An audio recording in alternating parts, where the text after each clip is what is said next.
नमस्कार साथियों। Good morning, friends. His Excellency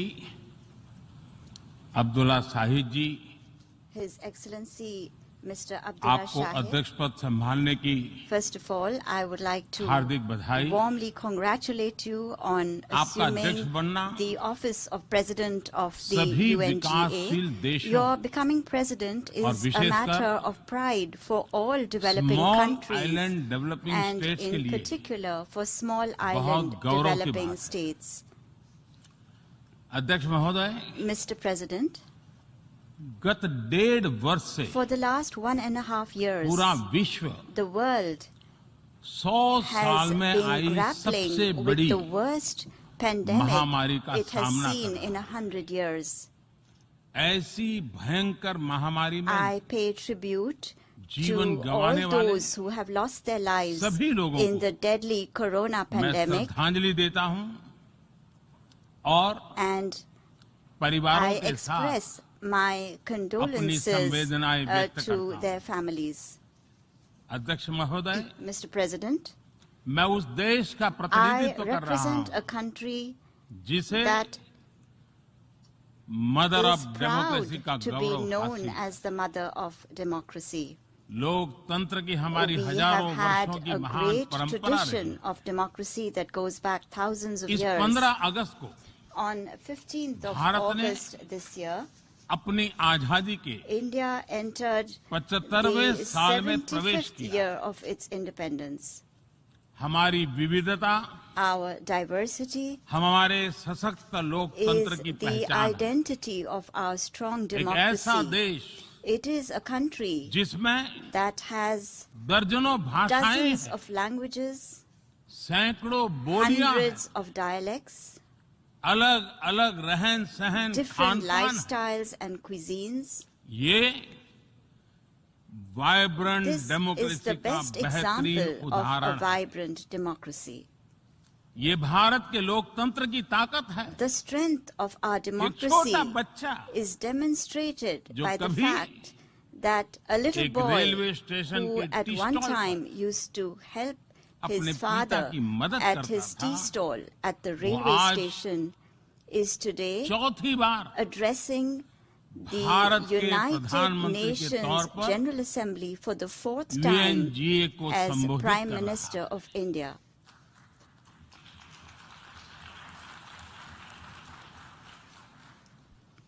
सबसे लंबे समय तक I will soon Gujarat have का spent 20 मुख्यमंत्री years serving और my फिर countrymen as पिछले head of 7 साल government. से First as the Bharat longest के serving प्रधानमंत्री Chief के Minister तौर of पर मुझे Gujarat and then Head of as Government Prime की Minister भूमिका में for the last 7 years. देशवासियों की सेवा करते हुए 20 साल हो रहे हैं और And मैं अपने I अनुभव am से कह saying रहा this to हूं, you from my own Yes. experience.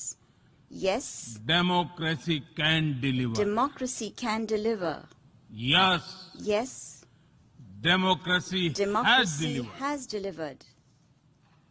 अध्यक्ष महोदय, Mr. President, एकात्म मानव दर्शन today के is प्रणेता the birth anniversary Pandit of Deendayal Pandit Upadhyay ji की आज Deen जन्म Dayal जयंती है। Upadhyay, the proponent of Ekatma Manav Darshan. एकात्म मानव दर्शन यानी Ekatma Manav Darshan integral means humanism, integral humanism, अर्थात or स्व से the development समष्टि journey तक undertaken विकास together, और the विस्तार की expansion सहयात्रा। from the self to the universe, expansion of the self, expansion of the self, moving from moving individual to from the the society, individual to society, the nation to the nation, and entire and to humanity। entire humanity. और ये चिंतन And this philosophy Antyodaya को is समर्पित है। dedicated to Antyodaya.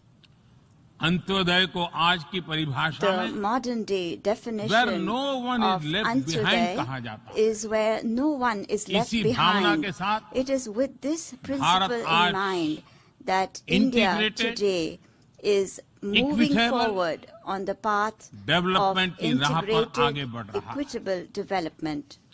Vikas Our priority is सर्वसमावेशी हो, that development should be all-inclusive, सर्वस्पर्शी हो, all-pervasive, सर्वव्यापी हो, universal, सर्व पोषक and हो, one that nurtures all. यही हमारी प्राथमिकता है।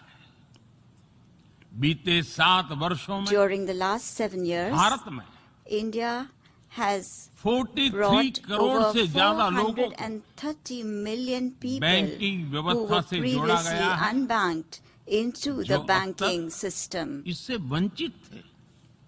आज Today, 36 over करोड़ से अधिक ऐसे लोगों को भी 360 million people बीमा सुरक्षा who कवच मिला earlier है, could not पहले even imagine इस बारे में this सोच was भी नहीं possible, now have insurance coverage 50 as crore से security. ज्यादा लोगों को By giving over 500 मुफ्त इलाज million की people सुविधा देकर the facility of free Bharat ने treatment in hospitals, उन्हें quality India health has service से given them जोड़ा। access to quality health Bharat ने services 3 करोड़ तक by के घर building बनाकर 30 million बेघर, proper homes. यानी India has made होमलेस परिवारों को homeless families होम ओनर्स बनाया। homeowners. अध्यक्ष महोदय, Mr. President, प्रदूषित पानी polluted water भारत ही नहीं, is a very big पूरे problem, विश्व not just for और India, खासकर but for the entire गरीब और world, and in विकासशील देशों particular की for poor and बहुत developing बड़ी countries. समस्या है। भारत में इस चुनौती से निपटने के लिए In order to address this हम challenge 17 in करोड़ से India, अधिक घरों we तक are carrying out a very big pipe से campaign to ensure साफ that पानी piped पहुंचाने का clean बहुत water बड़ा अभियान reaches चला रहे हैं। over 170 million विश्व homes. की बड़ी-बड़ी संस्थाओं ने Reputed institutions of the ये world माना है have कि said किसी भी देश के विकास के लिए वहां के नागरिकों के पास जमीन और घर के प्रॉपर्टी राइट्स यानी ओनरशिप का रिकॉर्ड होना बहुत जरूरी है। दुनिया के बड़े-बड़े देशों में बड़ी संख्या में ऐसे लोग हैं जिनके पास जमीनों और घरों के प्रॉपर्टी राइट्स नहीं है। आज हम भारत के 6 लाख से अधिक गांवों में ड्रोन से मैपिंग कराकर करोड़ों लोगों को उनके घर और जमीन का डिजिटल रिकॉर्ड देने में जुटे हैं। ये डिजिटल रिकॉर्ड प्रॉपर्टी पर विवाद कम करने के साथ ही access to credit, bank loan तक लोगों की पहुंच बढ़ा रहा है।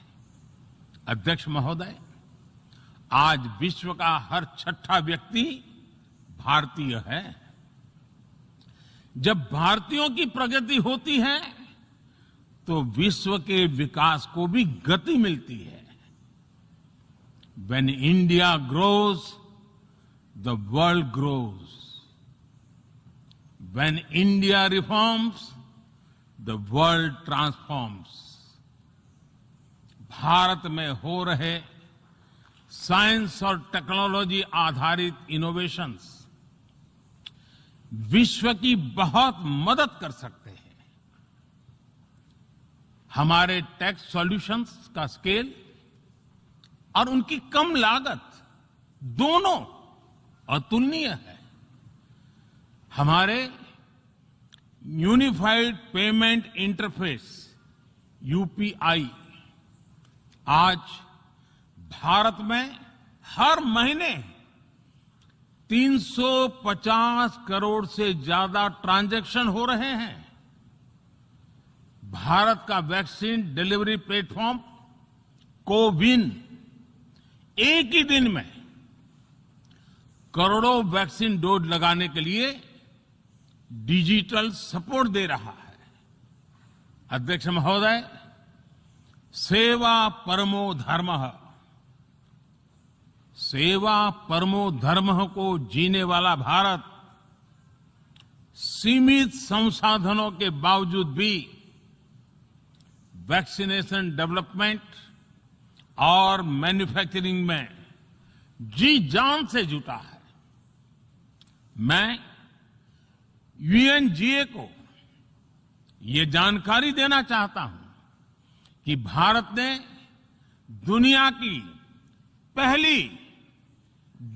की पहली डीएनए वैक्सीन विकसित कर ली है, जिसे 12 साल की आयु से ज्यादा के सभी लोगों को लगाया जा सकता है। एक और mRNA वैक्सीन अपने डेवलपमेंट के आखिरी चरण में है। भारत के वैज्ञानिक कोरोना की एक नेजल वैक्सीन के निर्माण में भी जुटे हैं। मानवता के प्रति अपने दायित्व को समझते हुए भारत ने एक बार फिर दुनिया के जरूरतमंदों को वैक्सीन देनी शुरू कर दी है।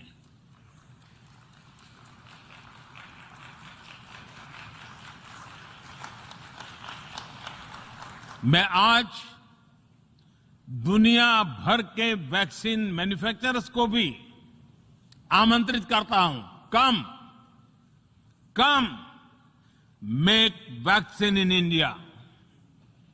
अध्यक्ष महोदय, आज हम सब जानते हैं कि मानव जीवन में टेक्नोलॉजी का कितना महत्व है, लेकिन बदलते हुए विश्व में टेक्नोलॉजी विथ डेमोक्रेटिक वैल्यूज, ये सुनिश्चित करना भी आवश्यक है। भारतीय मूल के डॉक्टर्स, इनोवेटर्स, इंजीनियर्स, मैनेजर्स किसी भी देश में रहें, हमारे लोकतांत्रिक मूल्य उन्हें मानवता की सेवा में जुटे रहने की प्रेरणा देते रहते हैं। और ये हमने इस कोरोना काल में भी देखा है। अध्यक्ष महोदय, कोरोना महामारी ने विश्व को यह भी सबक दिया है कि वैश्विक अर्थव्यवस्था को अब और अधिक डाइवर्सिफाई किया जाए। इसके लिए ग्लोबल वैल्यू चेन्स का विस्तार आवश्यक है। हमारा आत्मनिर्भर भारत अभियान इसी भावना से प्रेरित है। ग्लोबल इंडस्ट्रियल डाइवर्सिफिकेशन के लिए भारत विश्व का एक लोकतांत्रिक और भरोसेमंद पार्टनर बन रहा है। और इस अभियान में भारत ने इकोनॉमी और इकोलॉजी दोनों में बेहतर संतुलन स्थापित किया है। बड़े और विकसित देशों की तुलना में क्लाइमेट एक्शन को लेकर भारत के प्रयासों को देखकर आप सभी को निश्चित ही गर्व होगा। आज भारत बहुत तेजी के साथ 450 गीगावाट रिन्यूएबल एनर्जी के लक्ष्य की तरफ बढ़ रहा है। हम भारत को दुनिया का सबसे बड़ा ग्रीन हाइड्रोजन हब बनाने के अभियान में भी जुट गए हैं। अध्यक्ष महोदय, हमें अपनी आने वाली पीढ़ियों को जवाब देना है कि जब फैसले लेने का समय था, तब जिन पर विश्व को दिशा देने का दायित्व था, वो क्या कर रहे थे। आज विश्व के सामने रिग्रेसिव थिंकिंग और एक्सट्रीमिज्म का खतरा बढ़ता जा रहा है। इन परिस्थितियों में पूरे विश्व को साइंस बेस्ड रेशनल और प्रोग्रेसिव थिंकिंग को विकास का आधार बनाना ही होगा। साइंस बेस्ड अप्रोच को मजबूत करने के लिए भारत एक्सपीरियंस बेस्ड लर्निंग को बढ़ावा दे रहा है। हमारे यहां स्कूलों में हजारों अटल टिंकरिंग लैब खोली गई है, इंक्यूबेटर्स बने हैं और एक मजबूत स्टार्टअप इकोसिस्टम विकसित हुआ है।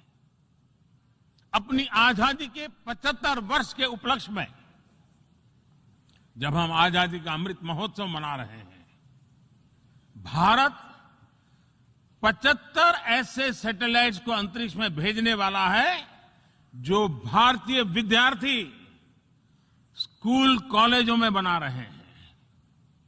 अध्यक्ष जी, दूसरी ओर रिग्रेसिव थिंकिंग के साथ जो देश आतंकवाद का पॉलिटिकल टूल के रूप में इस्तेमाल कर रहे हैं, उन्हें ये समझना होगा कि आतंकवाद उनके लिए भी उतना ही बड़ा खतरा है। ये सुनिश्चित किया जाना बहुत जरूरी है कि अफगानिस्तान की धरती का इस्तेमाल आतंकवाद फैलाने और आतंकी हमलों के लिए न हो। हमें इस बात के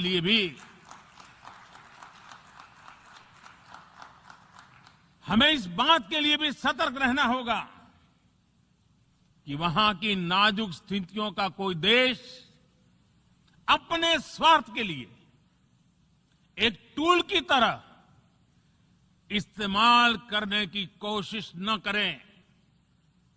इस समय अफगानिस्तान की जनता को,